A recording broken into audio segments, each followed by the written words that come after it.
తాకట్లో ఉన్న మీ బంగారాన్ని విడిపించి ఆ రోజు ఆన్లైన్ రేటుకి కొంటాం. Sharma gold company.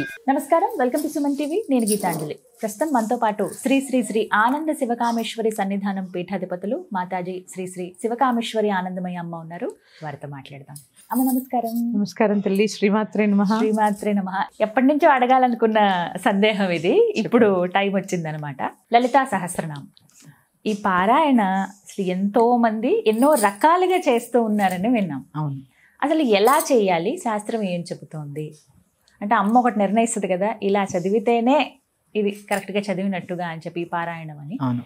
అంటే ఇప్పుడు దేవాలయాల్లో కావచ్చు, సామూహికంగా కొంతమంది కోటి పారాయణాలని ఇలా రకరకాలుగా చేస్తున్నారమ్మా. అసలు లలిత సహస్రనామ పారాయణం చేసే విధానం ఏంటి అంటే, ప్రారంభం నుంచి మాట్లాడుకుందాం. ఏ శ్లోకంతో ప్రారంభించాలి, ఏ దైవారాధనతో ప్రారంభించాలి, ముగింపు ఎలా ఉండాలి, ఎవరెవరు చేయాలి, ఇలా చాలా సందేహాలు ఉన్నాయి. నివృత్తి చేయండి. తప్పకుండా తెలియజేస్తాను. చాలా మంచి ప్రశ్న అమ్మా. ఎందుకంటే లలితా సహస్రనామం అందరూ చదువుతారు, కానీ ఎలా చదవాలి, మనం దాన్ని ఆ చదివిన దాన్ని ఎలా వినియోగించుకోవాలి అనేది చాలా మందికి తెలియదు. తప్పకుండా తెలియజేసే ప్రయత్నం చేస్తాను. యాదేవి సర్వభూతేషు మాతృరూపేణ సంస్థిత. నమస్తశ్యై నమస్తశ్యై నమస్తశ్యై నమో నమః. సుమన్ టీవీ వీక్షిస్తున్న ప్రేక్షకులందరికీ కూడా శ్రీమాత్రే నమః. ఈరోజు నిజంగా చాలా పండగమ్మ. ఆ లలిత గురించి చెప్పుకోవడం అంటేనే ఒక పండగ, ఆనందం. అసలు ఆ లలిత అన్న పేరులోనే చాలా ఉంది, చాలా అర్థం ఉంది. అందుకే దాన్ని లలిత రహస్యనామ స్తోత్రము అన్నారు. ఇది ఎలా చదవాలి, ఎందుకు చదవాలి అనేది మనకు అందించారు, కానీ దాన్ని ఎవరు గ్రహించకుండా పక్కకు వదిలేస్తున్నారు. దాని పేరే పూర్వపీఠిక. లలితా సహస్రనామంలో 3 ఉంటాయి. పూర్వపీఠిక, అధ్యాయము, ద్వితీయోధ్యాయము, ఉత్తరపీఠిక. పూర్వపీఠికలో హయగ్రీవాగస్త్య సంవాదంలో ఈ లలితా సహస్రనామ స్తోత్రాన్ని ఎవరికి చెప్పాలి, ఎలా చెప్పాలి, ఎలా చదవాలి, చదువుతున్నప్పుడు నియమాలేమిటి, ఇవన్నీ కూడా అందులో చెప్పబడ్డాయి. ఇక మధ్యదోదంతా కూడా అమ్మవారి యొక్క సహస్రనామాలు.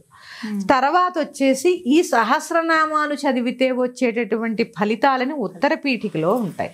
చాలా మంది ఉత్తర పీఠిక చదువుతారు, ఎందుకంటే అది చదివితే మాకేమొస్తుందో కావాలి, ఫలితం కోసం. ఫలితమే అసలు. దాన్ని మామూలుగా ఉత్తర పీఠిక చదవడాన్ని ఫలశ్రుతి అంటారు. దాన్ని తిరిగేయండి ఒకసారి. శృతి ఫల.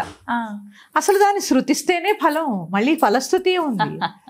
ఎందుకంటే అమ్మ భోగమోక్షప్రదాయిని, అటు భోగాన్ని అటు మోక్షాన్ని కూడా అందించేటటువంటి దేవత కదా అమ్మవారు. అందుకని అన్నిటినీ ఆవిడ దగ్గర మనం ఉంటే మనకి లేనిదంటూ ఏది ఉండదు. ఇది ముందు మనం గ్రహించాలి. ఇక ఎలా చదవాలి, అసలు ఈ లలితా సహస్రనామం మన దాకా చేరింది అంటే కుంభ సంభవుడు, ఆయన అగస్త్య మహర్షి ద్వారా మన దాకా వచ్చింది. మన దాకా అంటే మొత్తం ప్రపంచానికి అంతా తెలిసింది లలితా సహస్రనామం అగస్త్యుల వారి ద్వారా. అగస్త్యుల వారికి ఎవరు బోధించారు? ఆయనే హయగ్రీవ స్వామి. హయగ్రీవ స్వామి అంటే ఎవరు? మళ్ళీ విష్ణుమూర్తి. ఆయన లక్ష్మీ హయగ్రీవుడు అంటే ఎవరంటే లక్ష్మీ విష్ణుమూర్తి, అంతే. మరి ఈ హయగ్రీవ స్వామి అమ్మవారి యొక్క పరమ భక్తుడు, అంటే విష్ణుమూర్తి అమ్మవారి యొక్క పరమ భక్తుడు. అందుకే సౌందర్యలహరిలో ప్రథమ శ్లోకం ఉంటుంది. శివశక్త్యాయుక్తో యది భవతి శక్తః ప్రభవితుం నచేదేవం దేవో నఖలు కుశల స్పందితుమపి అతస్త్వామారాధ్యాం హరిహర విరించ్యాదిభిరపి. శివుడు శక్తితో కూడి ఉన్నప్పుడు మాత్రమే సృష్టి చేయగలడు. శక్తి లేకపోతే ఆయన కూడా శక్తిహీనుడే. అక్కడ అదే శివశక్త్యాయుక్తో యది భవతి శక్తః ప్రభవితుం నచేదేవం దేవో నఖలు కుశల స్పందితుమపి. ఆయన లేకపోతే, ఆవిడ లేకపోతే, శక్తి లేకపోతే శివుడు కూడా సృష్టి చేయలేడు. ఆవిడ యొక్క అనుగ్రహంతోనే అతస్త్వామారాధ్యాం హరిహర విరించాది విరపి. హరి అంటే విష్ణువు, హర అంటే రుద్రుడు, విరించి అంటే బ్రహ్మ. వీరు ముగ్గురు కూడా అమ్మని అనుసరించి, అమ్మని ఆరాధించి వారి వారి పనులు, అంటే సృష్టి స్థితి తిరోధ, సృష్టి స్థితి లయములు, ఈ 3 కూడా అమ్మ అనుగ్రహంతో వీరు చేయగలుగుతున్నారు.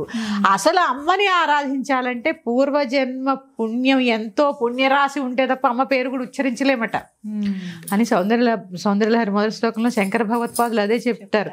అతస్త్వామారాధ్యాం హరిహర విరించాదిపిదపి.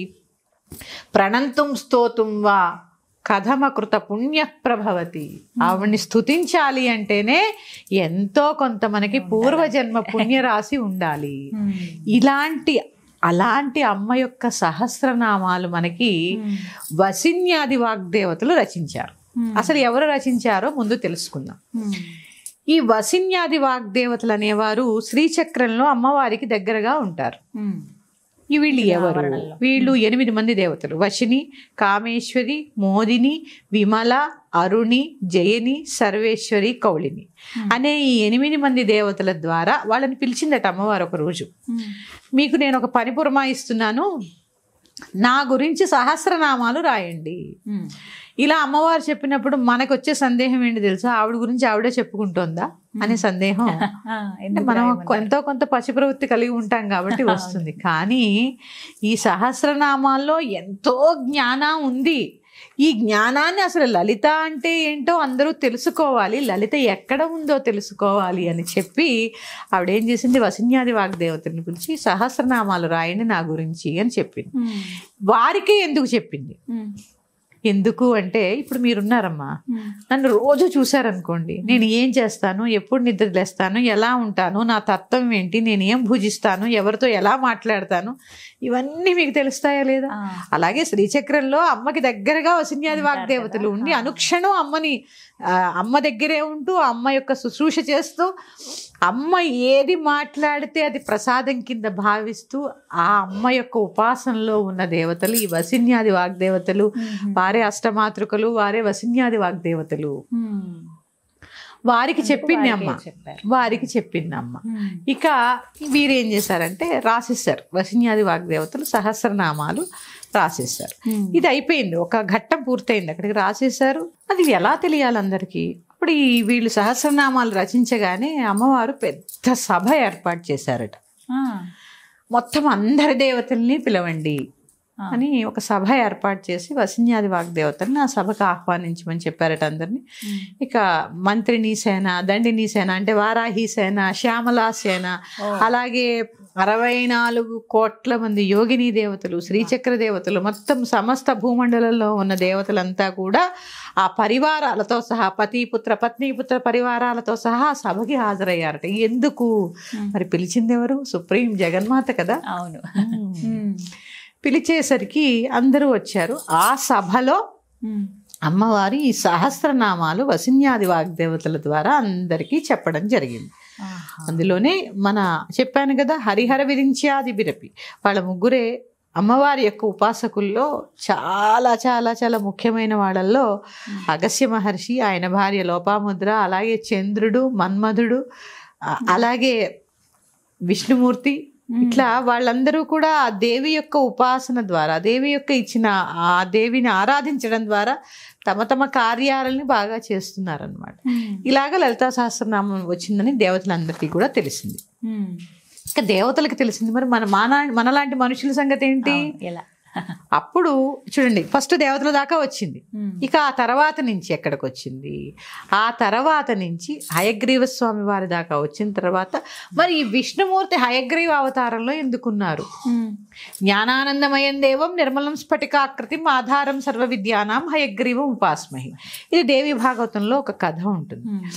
ఈ శుంభ నిశుంభుల వధ అయిపోయిన తర్వాత విష్ణుమూర్తి రెస్ట్ తీసుకుంటారు. పాపం తీసుకుంటూ ఆయనకు నిద్ర వచ్చేస్తుంది. కొన్ని వేల సంవత్సరాలు యుద్ధం చేసి అలసిపోయి ఆయన విల్లు ఉంటుంది కదా, విల్లు మీద ఇలా తలబెట్టి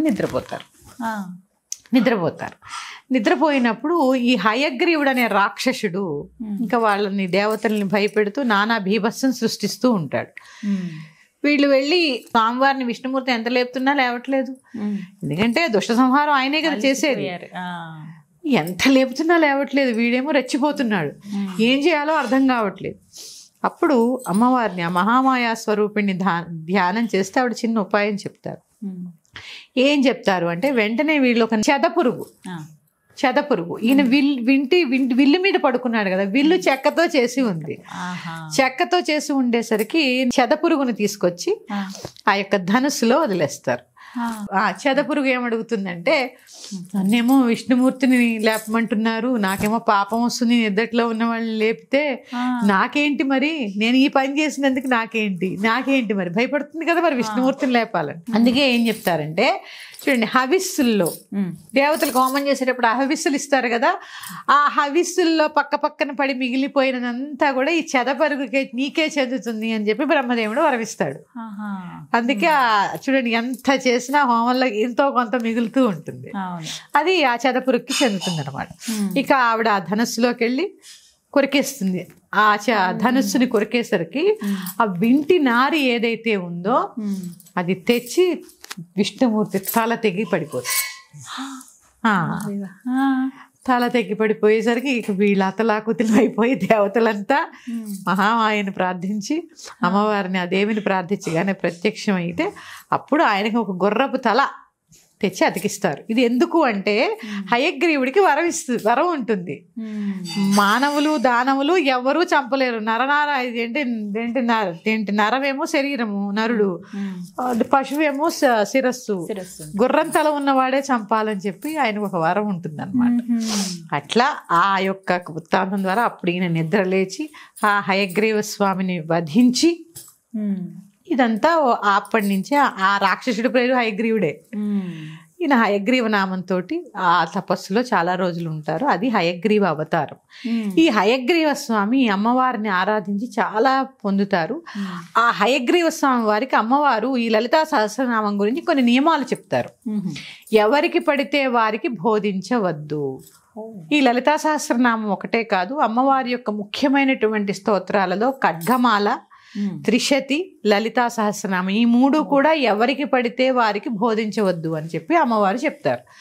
ఈయన ఎవరికీ తెలియకపోతే ఎలాగమ్మా అని చెప్పి ప్రార్థిస్తే మరి ఎవరు పడితే వాడు ఎలా పడితే అలా చదవడానికి వీల్లేదు. ఎందుకంటే ఒక్క నామంలో కొన్ని వేల అర్థాలు ఉన్నాయమ్మా. చూడండి, శ్రీమాత అనే నామంలో శ్రీమాత, శ్రీ మహారాజ్ఞి, శ్రీమత్ సింహాసనేశ్వరి, ఆ ఒక్క నామం, ఆ స్టాంజా తీసుకుంటే మనం ఒక అరగంట దాని గురించి మాట్లాడుకోవచ్చు. అంటే ఎన్ని నామాలు ఉన్నాయో చూడండి. అరగంట నేను ఊరికి చెప్తున్నాను ఉదాహరణగా.